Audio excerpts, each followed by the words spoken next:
ও বান্দা, আমি আপনি জাহান্নামের আসামি হওয়ার সত্ত্বেও কেন আল্লাহর কাছে তওবা করব না? কেন আল্লাহর কাছে ইস্তিগফার পাঠ করব না? আজকে যদি মারা যায়, আমার আপনার জাহান্নাম ছাড়া কোনো উপায় নাই। আজকে যদি আমি মারা যাই, সেই কবর হয়ে যাবে আমার জন্য জাহান্নামের গর্ত। আজকে যদি আমি মারা যাই, আল্লাহ তাআলা আমরা যে নাফরমান করেছি, যে অপরাধ করেছি, যে কবিরা গুনাহগুলো আমার জীবনে আপনার জীবনে হয়েছে, আমার জাহান্নাম ছাড়া আর কোনো গতি নাই। আল্লাহ যদি আমাকে মাফ না করেন, ও বান্দা, হায়াত থাকা অবস্থায় আল্লাহর কাছে বেশি বেশি ইস্তিগফার পাঠ করেন। আস্তাগফিরুল্লাহ, আস্তাগফিরুল্লাহ, আস্তাগফিরুল্লাহ বলেন না, মন দিয়া বলেন, দিল দিয়া বলেন, মাথাটা নত কইরা বলেন, আস্তাগফিরুল্লাহ, আস্তাগফিরুল্লাহ, আস্তাগফিরুল্লাহ, আস্তাগফিরুল্লাহ, আস্তাগফিরুল্লাহ। পারবেন না এই আমলটা করতে? পারবেন? খাইতে গেছেন আস্তাগফিরুল্লাহ, বইসা আছেন আস্তাগফিরুল্লাহ, কাজ করতেছেন আস্তাগফিরুল্লাহ, শুয়ে আছেন আস্তাগফিরুল্লাহ, বাজারে যাইতেছেন আস্তাগফিরুল্লাহ, বন্ধুর সাথে আড্ডা দিতেছেন আস্তাগফিরুল্লাহ, মসজিদে বইসা আছেন আস্তাগফিরুল্লাহ, খাবারের প্লেট নিয়ে সামনে বইসা আছেন আস্তাগফিরুল্লাহ, আস্তাগফিরুল্লাহ, আস্তাগফিরুল্লাহ। কেউ যদি ইস্তিগফারের আমল করতে পারে, আল্লাহর রাসূল এবং আল্লাহ তাআলা এবং আল্লাহর রাসূল 9টা পুরস্কারের ঘোষণা দিয়েছেন। আল্লাহ তাআলা বলেন, ওয়াবিল আসহারি হুম ইস্তাগফিরুন।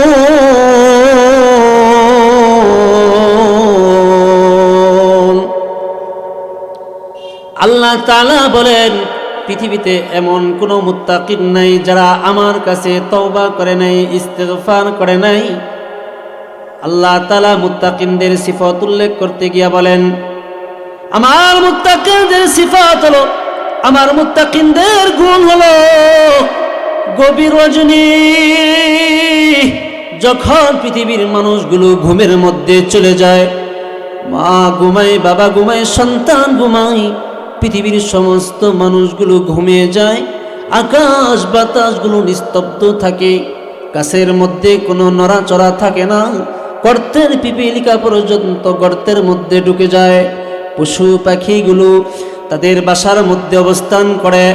এমন কনকনে শীতের মধ্যে আমার এমন বান্দা আছে যারা শীতকে উপেক্ষা করে, যারা স্ত্রীর সঙ্গকে উপেক্ষা করে, ঠান্ডা পানি দিয়া উযু বানায়া যেই নামাজখানা বিছায়া আল্লাহর কুদরতি পায়ে সিজদায় লুটে গিয়া মাওলার কাছে নিজের গুনাহের কথা বলতে থাকে আর চক্ষু দিয়া পানি ফালাইতে থাকে।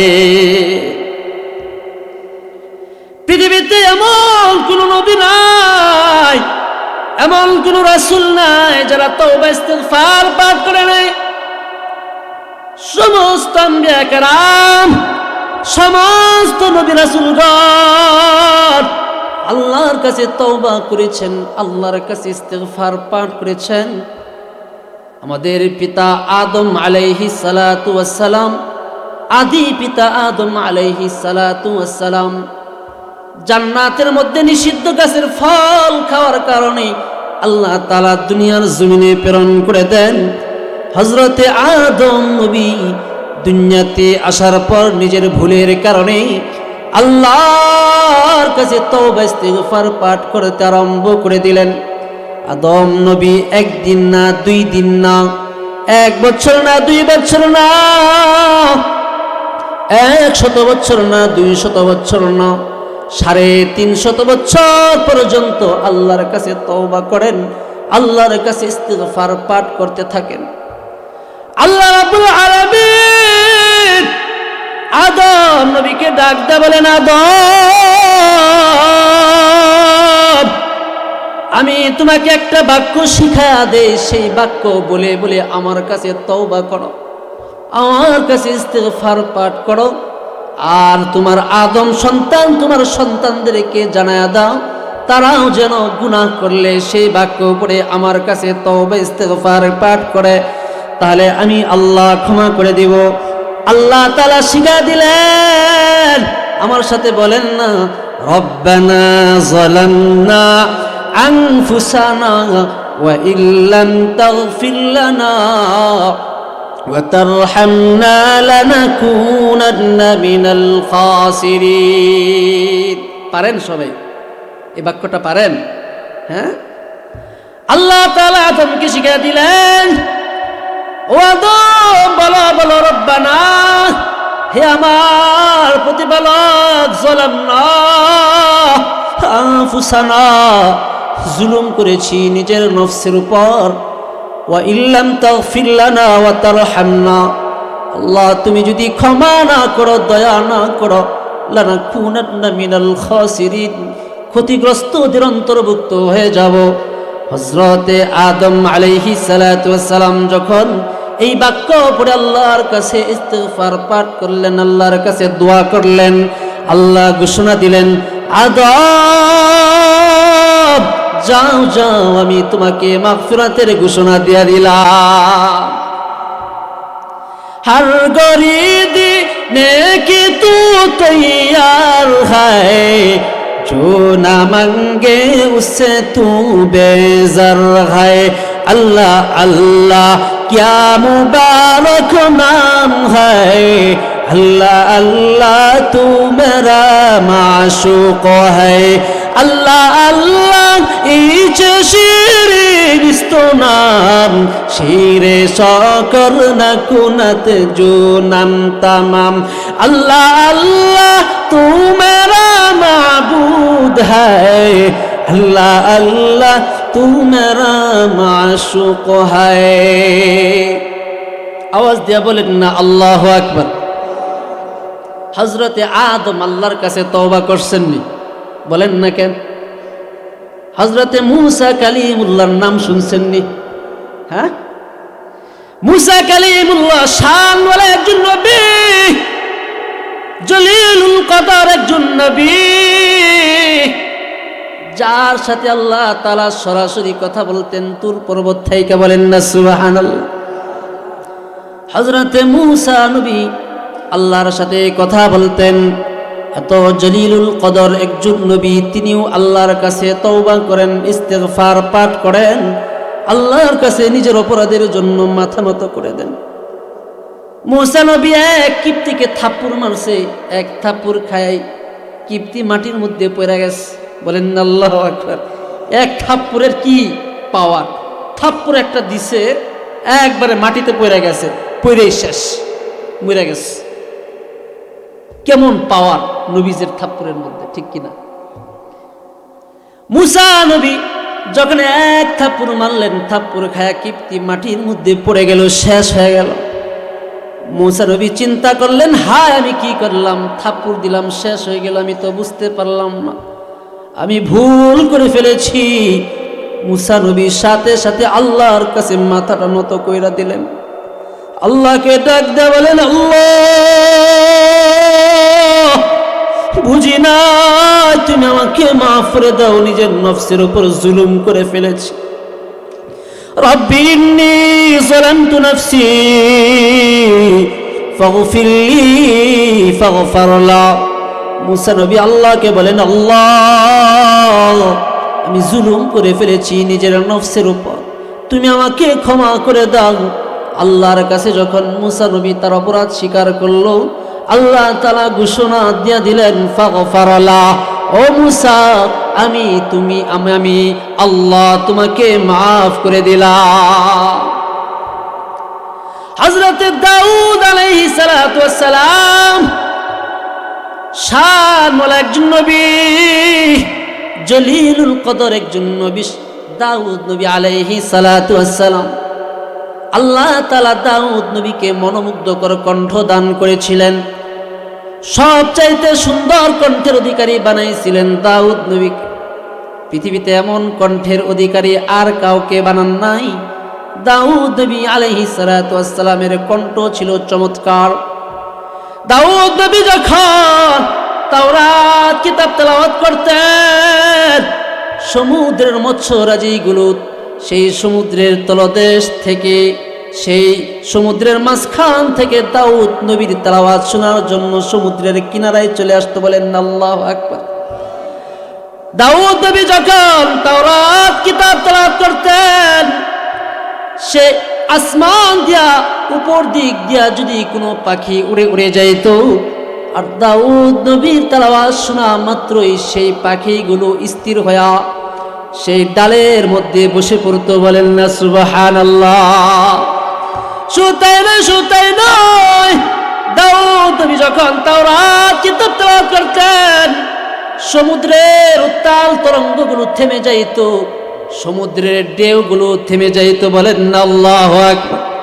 ও ভাই, শুধু তাই নয়, দাউদ নবী যখন আল্লাহর তাসবিহ পাঠ করতেন, দাউদ নবী যখন আল্লাহর তাহমিদ পাঠ করতেন, দাউদ নবীর সাথে বৃক্ষরাজি থেকে শুরু করে সমুদ্রের মৎস্যরাজি পর্যন্ত এবং পৃথিবীর যত মাখলুক আছে সমস্ত মাখলুকগুলো দাউদ নবীর সাথে তাসবিহ পাঠ করতে আরম্ভ করে দিত। আল্লাহ তাআলা দাউদ নবীকে কেমন মুজিজা দিয়েছিলেন। দাউদ নবী যদি কোনো লোহার মধ্যে ধরতো, লোহাটা মোমের মতো গলে যাইত। দাউদ নবী সেই লোহা দিয়া তিনি হাত দিয়া গলায়া নিজের জন্য লৌহ বর্ম তৈরি করতেন, নিজের জন্য বিভিন্ন যন্ত্রপাতি তৈরি করতেন। ও ভাই, আল্লাহ তাআলা দাউদ নবীকে যেমন একজন নবী বানাইছেন, তেমন একজন শাসক বানাইছিলেন, আবার একজন ন্যায় বিচারক বানাইছিলেন। দাউদ নবী একদিন ইবাদতখানায় ইবাদত করতেছেন, এমন সময় দুইজন যুবক দেয়াল টপকায়া দাউদ নবীর ঘরে প্রবেশ করল। দাউদ নবী ভয় পেয়ে গেলেন। সেই যুবক ডাক দেয়া বলে, ও নবী দাউদ, আপনি ভয় পেন না, আমরা হলাম দুই ভাই, আমরা হলাম আপনার কাছে বিবাদে, আপনার কাছে একটা বিচার নিয়ে আসছি। আমরা দুই ভাই বিবাদে লিপ্ত হয়েছি, আপনি ন্যায় বিচারক, আপনি ইনসাফ করনে ওয়ালা ব্যক্তি, আপনি বিচার করে দেন। এবার বলেন, সে আমার বড় ভাই, আমার বড় ভাইয়ের 99টা উষ্টি আছে, আর আমার একটা ছোট ভাইয়ের আছে একটি উষ্টি। বড় ভাইয়ের 99টা, আর ছোট ভাইয়ের কয়টা? একটা। ছোট ভাই বলে, আমার বড় ভাই আমার একটা উষ্টি দখলের জন্য আমার উপর জোর করছে, আমাকে চাপ দিচ্ছে, আমার উপর জুলুম করতেছে। ও নবী বলেন না, সে কি আমার উপর জুলুম করতেছে কিনা? দাউদ নবী বলে দিলেন, হ্যাঁ, সে তোমার উপর জুলুম করতেছে। এক পক্ষের কথা শুই নাই, রায় দিয়ে দিস। যখন এক পক্ষের কথা শুই নাই, দাউদ নবী রায় দিয়া দিলেন। সেই দুই ভাই বিচার নিয়ে চলে গেল, রায় নিয়ে চলে গেছে। এখন দাউদ নবী চিন্তায় পড়ে গেল, হায় হায়, আমি যে এক পক্ষের কথা শুই নাই, রায় দিয়া দিলাম, আমি তো বিচার ঠিক করি নাই, আরেক পক্ষের কথা তো আমি শুনি নাই। দাউদ নবী বুঝে ফেললেন, এটা আল্লাহর পরীক্ষা, আল্লাহর পরীক্ষা। আমি ইনসাফ করতে পারি নাই, আমি ন্যায় বিচার করতে পারি নাই। দাউদ নবী সাথে সাথে মাথাটা আল্লাহর কাছে নত করে ফেললেন, আল্লাহর কাছে বলতে লাগলেন, আল্লাহ নিজের নফসের উপর জুলুম করে ফেলেছে। ওয়াস্তাগফারা রাব্বাহু ওয়া খাররা রাকিআন ওয়া আনাব ফাগফারনা লাহু যালিক ওয়া ইন্না লাহু ইনদানা লাযুলফা ওয়া হুসনা মাআব।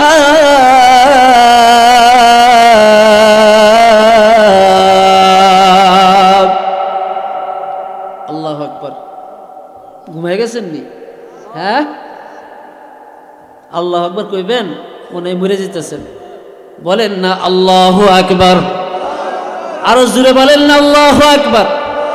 দাউদ আলাইহিস সালাম আল্লাহর কাছে বলেন, আল্লাহ আমি তো ভুল করে ফেলেছি, তুমি আমাকে ক্ষমা কইরা দাও। মাথাটা নত করে ফেললেন, সরাসরি রুকুতে চলে গেলেন। আল্লাহ তাআলা ঘোষণা দিলেন, ফাগফারনা লাহু যালিক, ও দাউদ, আমি আল্লাহ তোমাকে ক্ষমা কইরা দিলাম।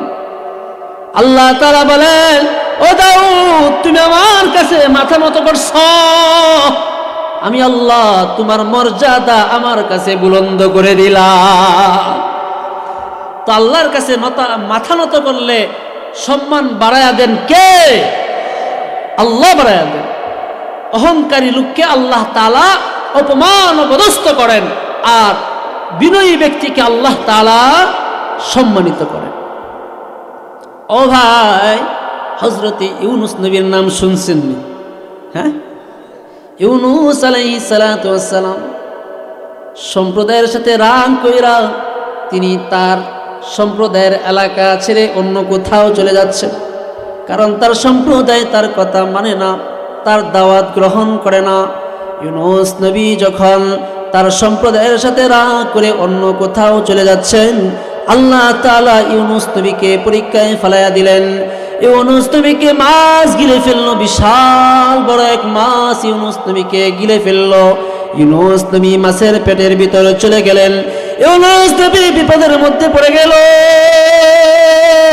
ইউনুস নবীকে আল্লাহ তাআলা তিনটা অন্ধকারের মধ্যে ঢুকায়া দিলেন। এক নম্বর অন্ধকার সমুদ্রের অন্ধকার, সমুদ্রের তলদেশের অন্ধকার। দুই নম্বর অন্ধকার হলো মাছের পেটের অন্ধকার।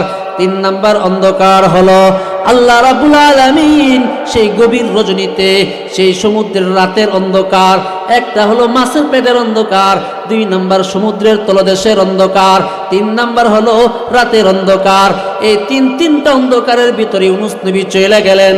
সেখান থেকে ইউনুস নবী আল্লাহকে বলেন না, ইউনুস নবী আল্লাহকে বলেন না, আল্লাহকে আল্লাহ বইলা ডাক দেয়া বলেন, আল্লাহ আপনি আমাকে রক্ষাকারী, আপনি আমাকে সাহায্যকারী।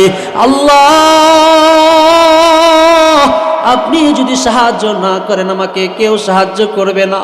ইউনুস নবী আল্লাহর কাছে বলেন, লা ইলাহা ইল্লা আনতা সুবহানাকা ইন্নী কুনতু মিনাজ জালিমিন। ইউনুস নবী যখন মাছের পেটের ভিতরে দোয়া পাঠ করলেন, আল্লাহ তাআলা জানিয়ে দিলেন, ও মাছ সাবধান সাবধান, আমার ইউনুস নবীকে সাবধান, কষ্ট দিবা না, আমার নবীর সাথে বেয়াদবি করবা না। সেই মাছ সাথে সাথে এরকম 40 দিন মাছের পেটের ভিতর থাকার পর আল্লাহ তাআলা তাজা এরকম ভাবে ইউনুস নবীকে জীবন্ত সমুদ্রের টানের মধ্যে রেখে গেলেন। কেউ যদি দোয়ায়ে ইউনুস বিপদে পড়া পাঠ করে, রাসূল বলেন আল্লাহ তাআলা অবশ্যই তাকে মুক্তির পথ দেখায় দেন। বলেন না সুবহানাল্লাহ। তো বিপদে পড়লে, মুসিবতে পড়লে কোন দোয়া পাঠ করতে হবে বলেন না? দোয়ায়ে ইউনুস। সবাই বলেন, লা ইলাহা ইল্লা আনতা সুবহানাকা ইন্নী কুনতু মিনাজ জালিমিন। এই দোয়া কে পড়ছিলেন? ইউনুস নবী। আল্লাহর রাসূল বলেন, ইউনুস নবীর মতো কেউ যদি বিপদে পড়া এরকম ভাবে এই দোয়া পাঠ করে, আল্লাহ তাআলা তাকে মুক্তির পথ দেখায়া দিবেন, উত্তরণের ব্যবস্থা করে দিবেন। বলেন না সুবহানাল্লাহ। আল্লাহ তাআলা বিপদ থেকে উদ্ধার করতে পারেননি? বলেন না কেন? পারেন। সমস্ত ক্ষমতার মালিক কে? সবাই বলেন, সমস্ত ক্ষমতার মালিক কে? আল্লাহ তাআলা সমস্ত ক্ষমতার মালিক। কাদেরে কুদরত দারি হর চে খাহি আকুনি, কাদেরে কুদরত দারি হর চে খাহি আকুনি, মুর্দারা জিন্দা কুনি জিন্দারা তো বেজা কুনি, মুর্দারা জিন্দা কুনি জিন্দারা তো বেজা কুনি, জিন্দা কুনি আতায়ে তো ওয়ারবা খুশি ফিদায়ে তো, জিন্দা কুনি আতায়ে তো ওয়ারবা খুশি ফিদায়ে তো, जाशुदा मुबतलाए तो खर्च कुनी रिजाए तो, जाशुदा मुबतलाए तो खर्च कुनी रिजाए तो। কার জবান যেন বন্ধ না থাকে, সকলে একই আওয়াজে সমকণ্ঠে বলেন না আল্লাহু আকবার। আরো জোরে বলেন না আল্লাহু আকবার। হযরত নূহ আলাইহিস সালাতু ওয়াস সালাম শানুল একজন নবী, ৯৫০ বছর পর্যন্ত তার সম্প্রদায়কে দাওয়াত দিল।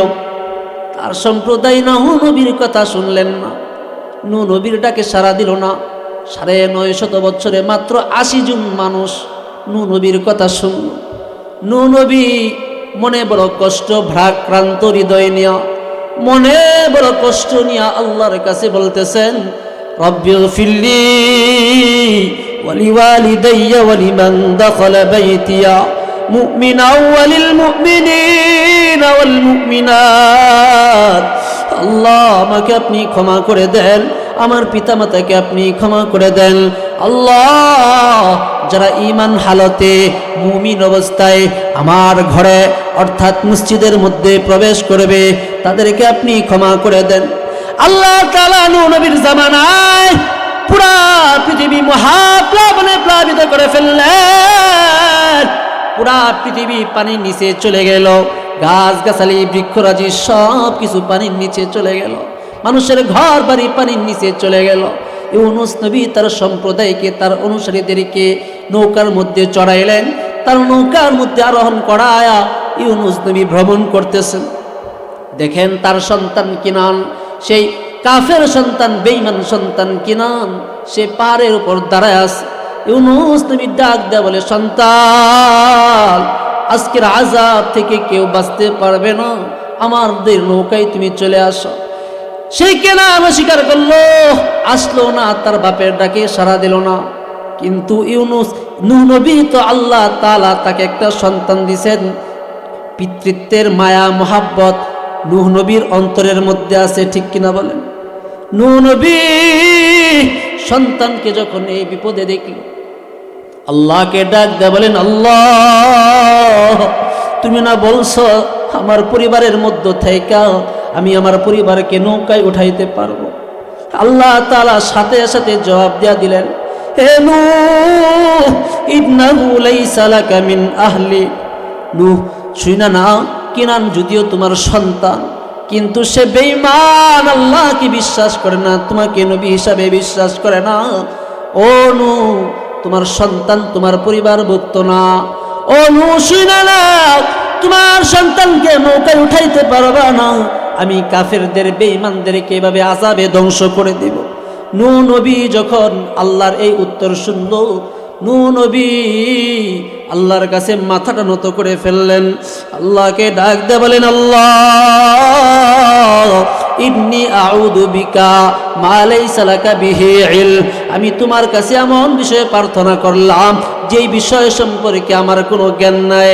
আল্লাহ তুমি যদি আমাকে ক্ষমা না করো, তুমি যদি আমাকে দয়া না করো, আমি ক্ষতিগ্রস্তদের অন্তর্ভুক্ত হয়ে যাইব।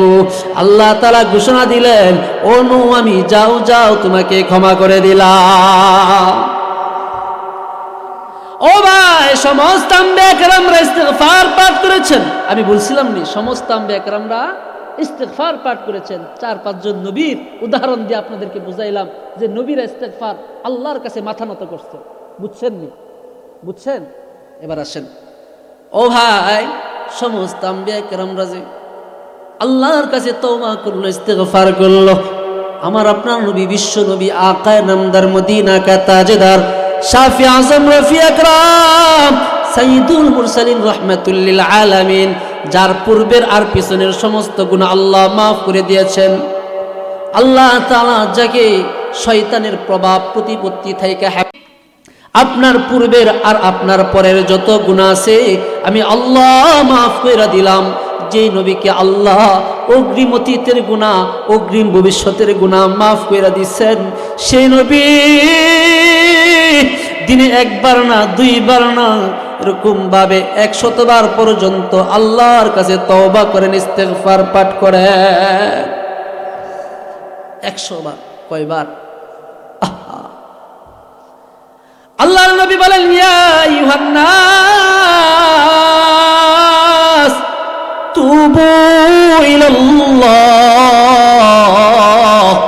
ফাইন্নী আতুবু ইলাইহি ফিল ইয়াউমি 100 মাররা ও মানব জাতি শুইনা নাও, আমি নবী যার অতীতের গুনাহ মাফ করে দিয়েছেন আল্লাহ, ভবিষ্যতের গুনাহ মাফ করে দিয়েছেন আল্লাহ, তারপরেও আমি 100 বার পর্যন্ত তওবা করি। ও মানব জাতি, ও আমার উম্মতেরা শোনো, তোমরাও আল্লাহর কাছে তওবা করো, আল্লাহর কাছে ইস্তেগফার পাঠ করো। ও ভাই, যে নবীর অতীতের গুনাহ আল্লাহ মাফ করে দিয়েছেন, ভবিষ্যতের গুনাহ আল্লাহ মাফ করে দিয়েছেন, সমস্ত আম্বিয়া কেরামরা মাসুম হওয়া সত্ত্বেও আল্লাহর কাছে তারা তওবা করতে পারলেন, আল্লাহর কাছে ইস্তেগফার পাঠ করতে পারলেন। সাহাবায়ে কেরামদেরকে আল্লাহ ঘোষণা দিয়েছেন, রাদিয়াল্লাহু আনহুম ওয়া রাদু আন, ও সাহাবীরা, আমি তোমাদের প্রতি সন্তুষ্ট হয়ে গেলাম, তোমরাও আমার প্রতি সন্তুষ্ট। ও সাহাবীরা, তোমরা তোমাদের জন্য জান্নাতের ঘোষণা দিয়া দিলাম। তারপরেও আবু বকর কাঁদে, উমর কাঁদে জাহান্নামের ভয়ে, আবু বকর জাহান্নামের ভয়ে কাঁদে, উসমান কবর দেখা দেখা কাঁদে, আলী কবর দেখা দেখা কাঁদে। আবু বকর আল্লাহর কাছে তওবা করে, ইস্তেগফার করে, উমর আল্লাহর কাছে তওবা করে, ইস্তেগফার পাঠ করে। অথচ জান্নাতের সার্টিফিকেট তারা পেয়ে গেছেন, তারপরে আল্লাহর কাছে তারা তওবা ইস্তেগফার করতে আছেন। ও বান্দা, আমি আপনি জাহান্নামের আসামি হওয়ার সত্ত্বেও কেন আল্লাহর কাছে তওবা করব না? কেন আল্লাহর কাছে ইস্তেগফার পাঠ করব না? আজকে যদি মারা যায়, আমার আপনার জাহান্নাম ছাড়া কোনো উপায় নাই। আজকে যদি আমি মারা যাই, সেই কবর হয়ে যাবে আমার জন্য জাহান্নামের গর্ত। আজকে যদি আমি মারা যাই, আল্লাহ তাআলা আমরা যে নাফরমান করেছি, যে অপরাধ করেছি, যে কবিরা গুনাহগুলো আমার জীবনে আপনার জীবনে হয়েছে, আমার জাহান্নাম ছাড়া আর কোনো গতি নাই। আল্লাহ যদি আমাকে মাফ না করেন, ও বান্দা, হায়াত থাকা অবস্থায় আল্লাহর কাছে বেশি বেশি ইস্তেগফার পাঠ করেন। আস্তাগফিরুল্লাহ, আস্তাগফিরুল্লাহ, আস্তাগফিরুল্লাহ বলেন না, মন দিয়া বলেন, দিল দিয়া বলেন, মাথাটা নত কইরা বলেন, আস্তাগফিরুল্লাহ, আস্তাগফিরুল্লাহ, আস্তাগফিরুল্লাহ, আস্তাগফিরুল্লাহ, আস্তাগফিরুল্লাহ। পারবেন না এই আমলটা করতে? পারবেন? খাইতে গেছেন আস্তাগফিরুল্লাহ, বইসা আছেন আস্তাগফিরুল্লাহ, কাজ করতেছেন আস্তাগফিরুল্লাহ, শুয়ে আছেন আস্তাগফিরুল্লাহ, বাজারে যাইতেছেন আস্তাগফিরুল্লাহ, বন্ধুর সাথে আড্ডা দিতেছেন আস্তাগফিরুল্লাহ, মসজিদে বইসা আছেন আস্তাগফিরুল্লাহ, খাবারের প্লেট নিয়ে সামনে বইসা আছেন আস্তাগফিরুল্লাহ, আস্তাগফিরুল্লাহ, আস্তাগফিরুল্লাহ।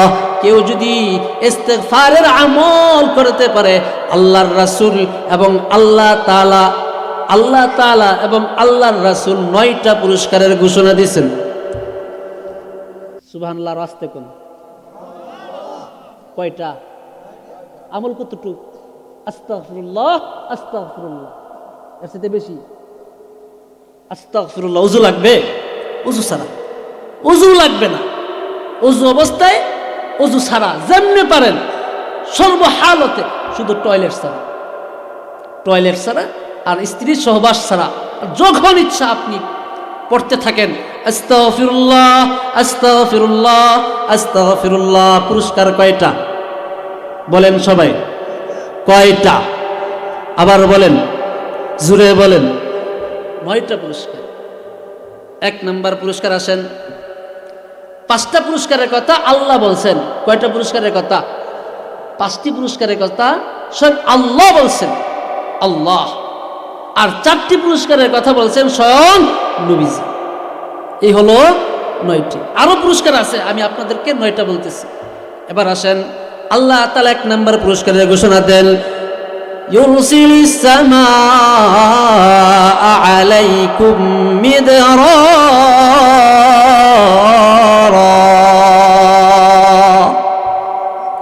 আল্লাহ বলেন, কোন সম্প্রদায়ের উপর যদি বৃষ্টি বর্ষণ না হয়, কারো কোন সম্প্রদায়ের কাছে যদি বৃষ্টি না আসে, বৃষ্টির কারণে নদীতে পানি নাই, খালে পানি নাই, এরকম ভাবে ক্ষেতের মধ্যে পানি নাই, ক্ষেতগুলো পানির কারণে শুকায় গেছে, ফল ফলাদির গাছগুলো নষ্ট হয়ে যাচ্ছে, ফসলাদিগুলো ক্ষতিগ্রস্ত হয়ে যাচ্ছে, আল্লাহ তাআলা বলেন সেই সম্প্রদায়ের লোকেরা যদি একসাথে হয়ে এরকম ভাবে যদি ইস্তিগফারের আমল করে, আমি আল্লাহ ওই সম্প্রদায়ের উপর আসমান থেকে মুষলধারায় বৃষ্টি বর্ষণ করব।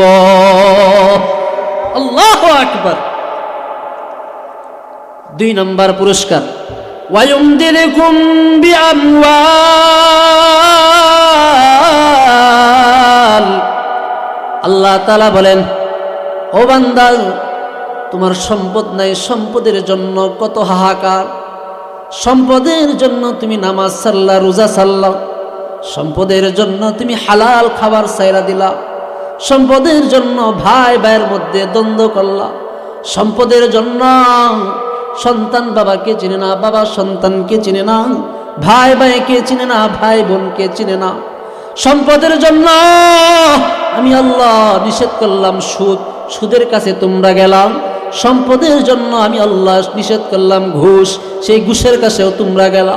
আমি আল্লাহ হারামকে নিষেধ করলাম, কিন্তু তোমরা হারাম অবলম্বন করলা শুধু সম্পদের জন্যই। তো আল্লাহ বলেন, বান্দা,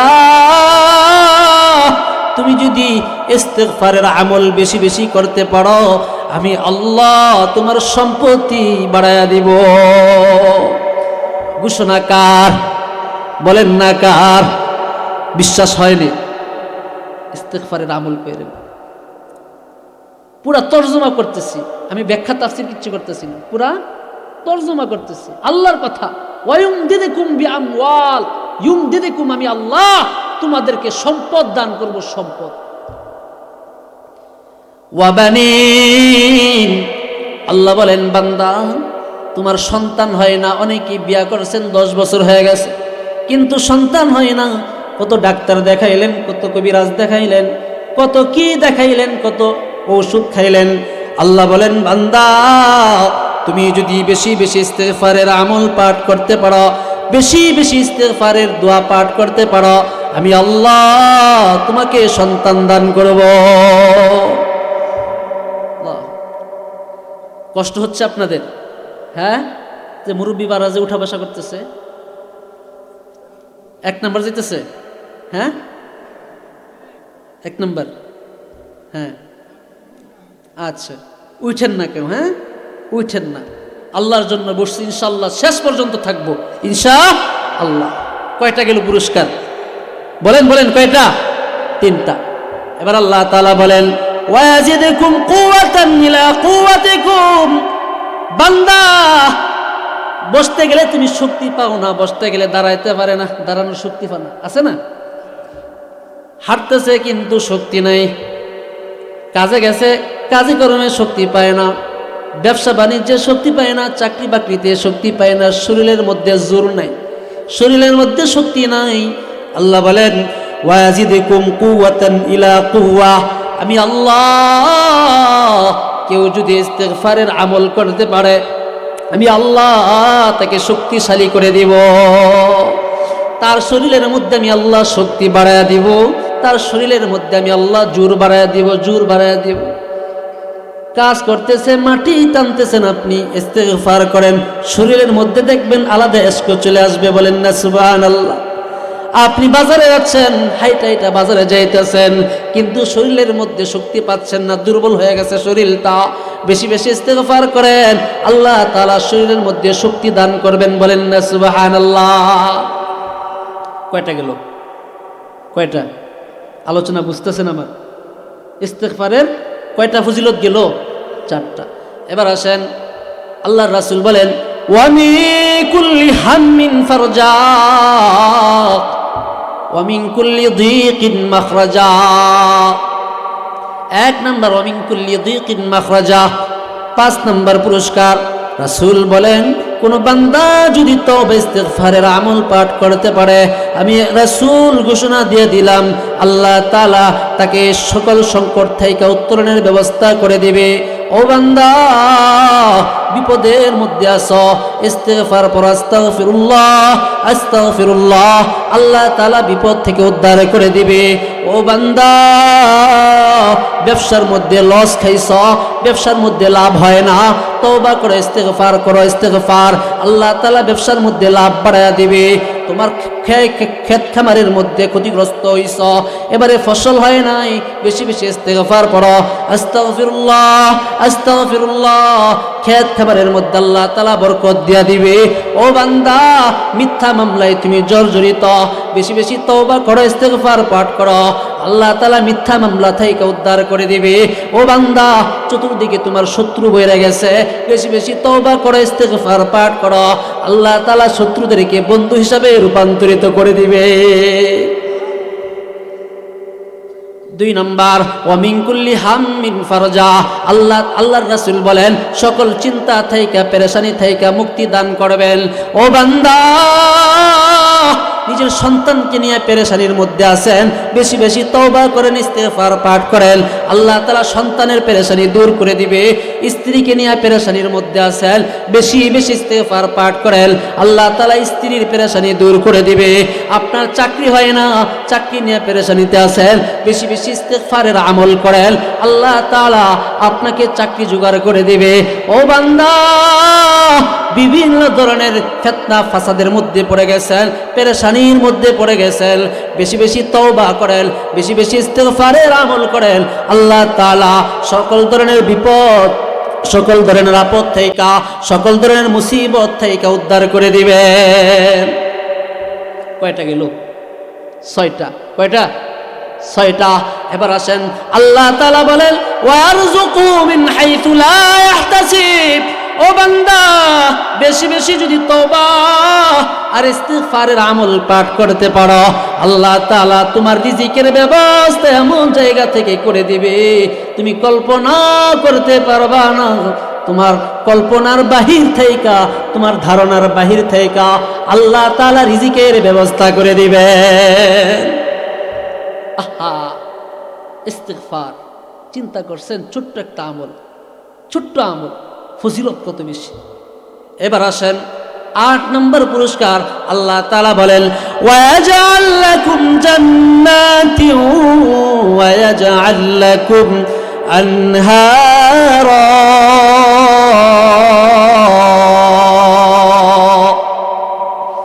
আল্লাহ তাআলা বলেন ওয়ায়াজআল লাকুম জান্নাতিন ওয়ায়াজআল লাকুম আনহারা। ও বান্দা, তুমি যদি বেশি বেশি ইস্তিগফার পাঠ করতে পারো, ইস্তিগফারের আমল পাঠ করতে পারো, আল্লাহ তাআলা তোমার জন্য তোমার চূড়ান্ত বাড়ি, তোমার সেই বাড়ি জান্নাত তোমার জন্য নির্ধারণ করে দিবে, তোমার জন্য জান্নাতের নহর নির্ধারণ করে দিবে। ও ভাই, জান্নাত আমার আপনার বাড়ি, জান্নাত থেকে এসেছি, আবার দুনিয়ার আমল নিয়ে দুনিয়াতে পুঁজি কামাই কইরা জান্নাতে যেতে চাই, ঠিক কিনা বলেন? আল্লাহ, এত গভীর রজনীতে যারা বসেছেন সকলকে তুমি জান্নাতবাসী করিও, সকলে বলি আমিন। ও ভাই, সেই জান্নাত কেমন একটু জান্নাতের ধারণা দেয়া যায়, জান্নাতে যেহেতু আসছি জান্নাতের ধারণা দেয়া যায়। আল্লাহ তাআলা বলেন ফালা তা'লামু নাফসুম মা উখফিয়া লাহুম মিন কুররাতি আয়ুন জাযাআম বিমা কানু ইয়ামালুন। ও বান্দা, তোমার কল্পনার বাহিরে কেমন সুন্দর জান্নাত তোমার জন্য নির্ধারণ করে রাখছি জানোনি? তোমার ধারণার বাহিরে, তোমার কল্পনার বাহিরে যে জান্নাত দেখলে তোমার চক্ষু শীতল হয়ে যাবে, বলেন না সুবহানাল্লাহ। আল্লাহর রাসূল বলেন, আল্লাহ তাআলা হাদিসে কুদসির মধ্যে জানায় দিয়েছেন আদাতুল ইবাদিয়াস সালিহিনা মা লা আইনুন রাআত ওয়ালা উযুনুন সামিআত ওয়ালা খাতারা আলা কলবি বাশার। আল্লাহ তাআলা বলেন, বান্দা, আমি আমার নেককার বান্দাদের জন্য এমন জান্নাত প্রস্তুত করে রাখলাম, এমন একটা জান্নাত প্রস্তুত করে রাখলাম যে জান্নাত আজ পর্যন্ত দুনিয়ার কোনো চক্ষু দেখে নাই, বলেন না সুবহানাল্লাহ। যেই জান্নাতের নাজ নিয়ামত কেমন হবে, সেই জান্নাতের নাজ নিয়ামতের কথা আজ পর্যন্ত দুনিয়ার কোনো কান শ্রবণ করে নাই। সেই জান্নাতের চাচিকতা কেমন হবে, সেই জান্নাতের সৌন্দর্য কেমন হবে, সেই জান্নাতের অবকাঠামো কেমন হবে, আজও পর্যন্ত দুনিয়ার মানুষের অন্তর সেটা কল্পনাও করতে পারে না। কল্পনার বাহিরে। মানুষের কল্পনা তো কত দূর, কল্পনা কি কত দূর। এখানে বৈশাখ প্রেসিডেন্ট হয়ে যেতে পারি, ঠিক কিনা বলেন? মনে মনে ভাবতেছেন আমি প্রেসিডেন্ট, বুঝেন নেই? কল্পনা দিয়া, আপনার ধারণা দিয়া, আপনার মন দিয়া কত কিছুই তো হওয়া যায়। আল্লাহ বলেন মনের বাহিরে, কল্পনা তো আপনার ওই কাছে ধারে কাছেও যাবে না। এত সুন্দর জান্নাত আল্লাহ আমার আপনার জন্য নির্ধারণ করে রাখছে। একটু বলে যায় জান্নাত কি দিয়া নির্মিত? জান্নাত আল্লাহ কি দিয়া বানাইছে? আহা, একটা ইটের ঘর, একটা টিনের ঘর অথবা একটা মাটির ঘর বানানোর জন্য কত কিছু করি না আমরা, ঠিক কিনা বলেন? ফুলারে বিদেশ পাঠাইছি কেন? ভাঙা ঘর একটু ঘরটা জোড়াতালি দেওয়ার জন্য। পোলা বাপ মা সাইরা সব কিছু সাইরা বিদেশে থাকে একটু ঘর বাড়ির জন্য। কেন? টিনের ঘর অথবা মাটির ঘর, একটু ইটের ঘর বানাইবার চাই, একটু বিল্ডিং বানাইবার চাই, অথবা একটা জায়গা রাখবার চাই। গ্রামে জায়গা রাখা ভালো লাগে না, কারণ গ্রামের জায়গার দাম কম। এর লেগে একটা শহরে জায়গা রাখবার চাই। এর লেগে কি ফুলারে পাঠাইছি বিদেশ। কত কষ্ট, মাথার গাম পায়ে ফেলে মানুষ কষ্ট করে একটা বাড়ি, একটু জায়গা, একটু সুখে শান্তিতে থাকার জন্য। কিন্তু আল্লাহ আমার আপনার জন্য কেমন সুখ রাখছেন সেটা কল্পনার বাহিরে, কল্পনার বাহিরে, ধারণাতেও আসবেন। এক সাহাবী আল্লাহ রাসূলের কাছে এসে বললেন, মা বিনা উহা ইয়া রাসূলুল্লাহ, হে আল্লাহ রাসূল, বলেন না জান্নাত কি দিয়া নির্মাণ করেছেন আল্লাহ? এবার আল্লাহ রাসূল জবাব দেয়, ও সাহাবীরা শুইনা নাও, আমি আল্লাহ ঘোষণা দিয়েছেন, আল্লাহ তাআলা ঘোষণা দিয়েছেন, ও বান্দা তোমাকে এমন জান্নাত দান করবে যেটা তোমার কল্পনার বাহিরে। মাটির তৈরি জান্নাত আল্লাহ দিবেন না, টিনের তৈরি জান্নাত আল্লাহ তাআলা দান করবেন না, আল্লাহ তাআলা ইটের তৈরি জান্নাত দান করবেন না। আল্লাহ তাআলা কেমন জান্নাত দান করবেন জানোনি? লাবিনাতুম মিন যাহাবিন ওয়া লাবিনাতুম মিন ফিদ্দা। পয়গম্বর জানায়া দেন, তোমাকে আমাকে আল্লাহ তাআলা যে জান্নাত দিবেন সেই জান্নাতের ইট হলো স্বর্ণ আর রূপার। বলেন না সুবহানাল্লাহ। সেই জান্নাতের এক একটা ইট হলো স্বর্ণের, সেই জান্নাতের এক একটা ইট হলো রূপার। আল্লাহ রাসূল জানায়া দেন, ও বান্দা, দুনিয়ার জমিনে একটা ইটকে আরেকটা ইটের সাথে জোড়া লাগানোর জন্য তোমরা সিমেন্ট ব্যবহার করো, পানি ব্যবহার করো, বালু ব্যবহার করো, মশলা বানাওনি। সিমেন্ট বানায়া, সিমেন্ট দিয়া, পানি দিয়া, মশলা দিয়া এরকম ভাবে একটা মশলা তৈরি কইরা এক ইটকে আরেকটা ইটের সাথে জোড়া লাগা, ঠিক কিনা বলেন? আল্লাহ রাসূল বলেন, বান্দা, জান্নাতের স্বর্ণের ইটকে স্বর্ণের ইটের সাথে, রূপার ইটকে রূপার ইটের সাথে জোড়া লাগানোর জন্য আল্লাহ কি মশলা ব্যবহার করেছে জানোনি?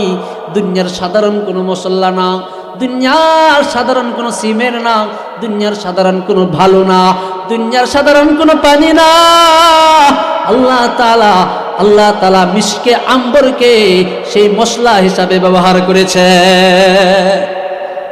মিশকে আম্বর, আল্লাহু আকবার।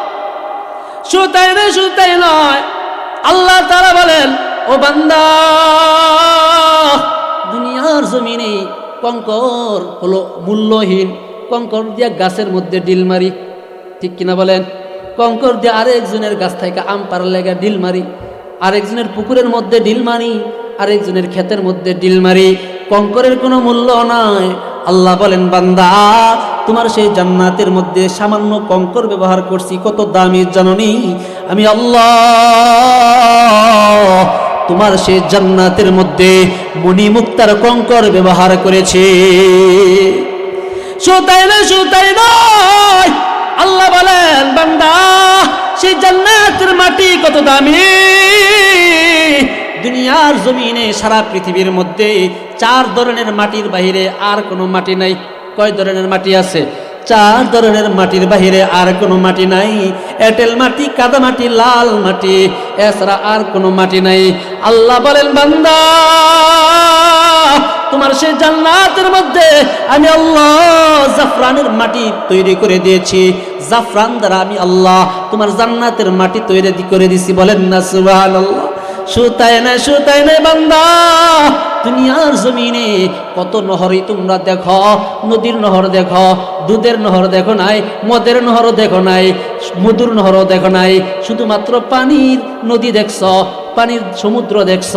ও বান্দা, কাল হাসরের ময়দানে কাল সেই জান্নাতের মধ্যে আমি 4টা নহর রাখছি। কয়টি নহর? বলেন বলেন, কয়টি নহর? 4টি নহর আল্লাহ তাআলা আমার আপনার জান্নাতের মধ্যে রেখে দিয়েছেন।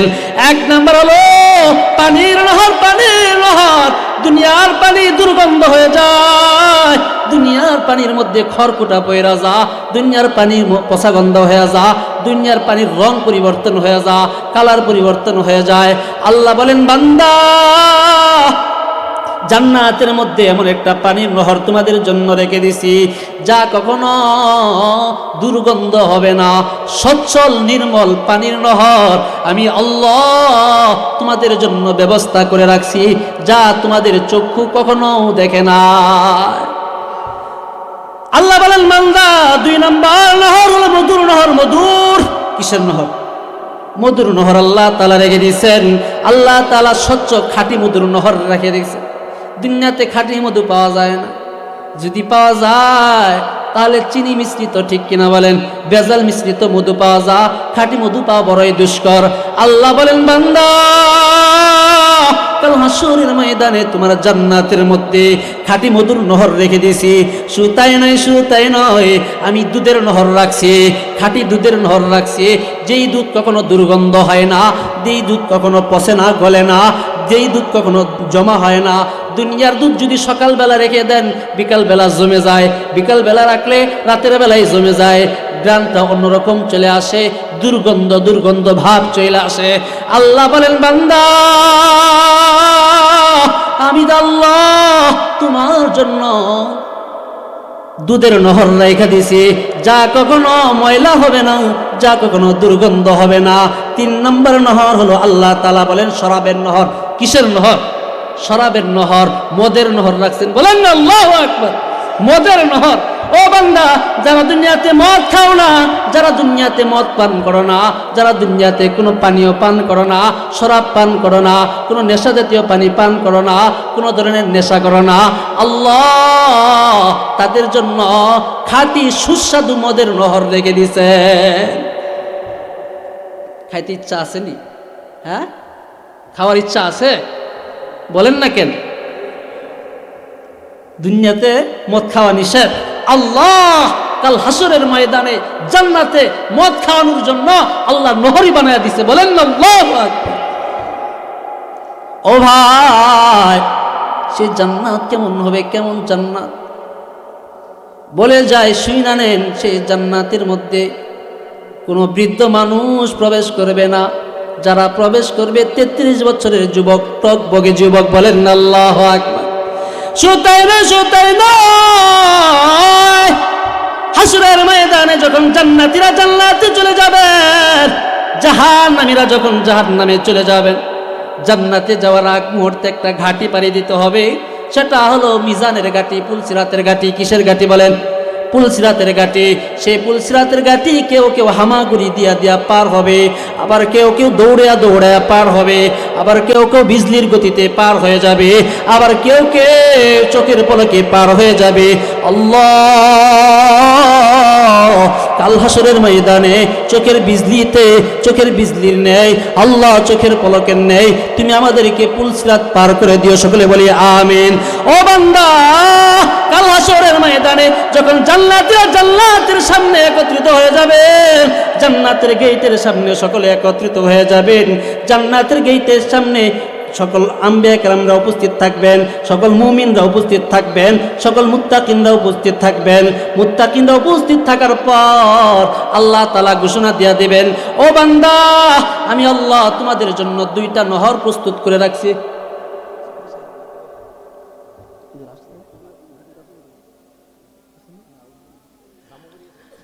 আল্লাহ তাআলা বলেন, একটু বসেন বসেন বসেন।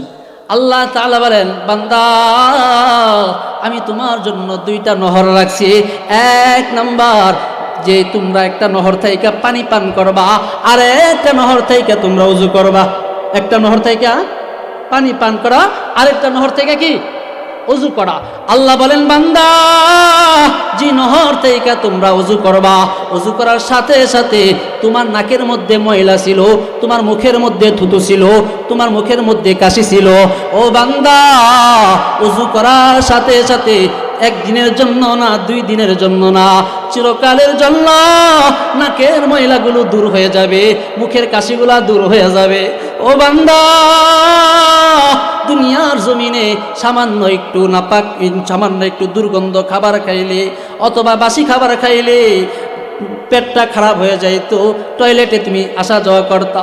ও বান্দা ওই পানি দিয়ে ওযু করার সাথে সাথে সাথে সাথে তোমার যত হাজত আছে একদিনের জন্য না, 2 দিনের জন্য না, চিরকালের জন্য আল্লাহ তাআলা দূর করে দিবে। 2 নম্বর নহর হলো পানি পান করার সাথে সাথে সুন্দর মানুষ, কালো মানুষ আর সুন্দর থাকবে না, সুন্দরের রূপান্তরিত হয়ে যাবে, ইউনুস নবীর মতো সুন্দর হয়ে যাবে।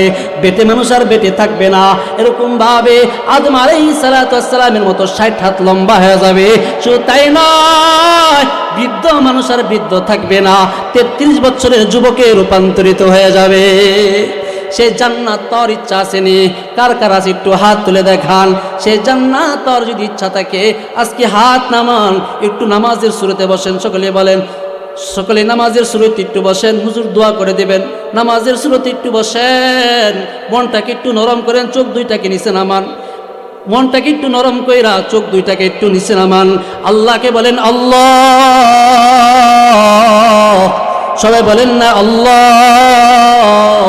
গুনাহ করেছি, অপরাধ করেছি, এত বড় নাফরমানি করেছি, এত বড় অন্যায় করেছি, হাতের গুনাহ করেছি, পায়ের গুনাহ করেছি, চোখের গুনাহ করেছি, জবানের গুনাহ করেছি। আল্লাহ মনটাকে একটু নরম করেন, সকলেই বলেন আল্লাহ। তুমি যদি মাফ না করো আমাদেরকে কে মাফ করবেন? ও ভাই, গভীর রজনী আল্লাহ তাআলা প্রথম আসমানে এসে পড়ছেন, প্রথম আসমানে এসে বান্দাদেরকে ডাকতেছেন, ও বান্দা আসনি, গুনাহ করেছ, অপরাধ করেছ, এত গুনাহ করেছ, দুনিয়ার কেউ জানে না। বাবা যদি জানে তোমাকে বাড়ি থেকে বের করে দিবে। তোমার গুনাহ সম্পর্কে যদি তোমার মা জানতো বাড়ি থেকে বের করে দিত, মা তোমাকে সন্তান বইলা পরিচয় দিত না। ও বান্দা আজকের এই রজনীতে আমার কাছে চাও, আমি আল্লাহ মাফ করে দিব। ও বান্দা মনটাকে নরম করে, মনটাকে একটু বুঝান, কিসের অহংকার, কিসের আশা, কিসের ভরসা? আজকে যদি আপনি চলে যান, আপনাকে সাদা কাফনে প্যাকেট বানায়া সেই 3.5 হাত মাটির নিচে রেখে আসবে। আপনার ঘরগুলো পড়ে থাকবে, আপনার জমিনগুলো পড়ে থাকবে, আপনার বিবি সন্তান সকলে দুনিয়ার জমিনে চলতে থাকবে, কেউ আপনার খবর নিবে না, কেউ 2টা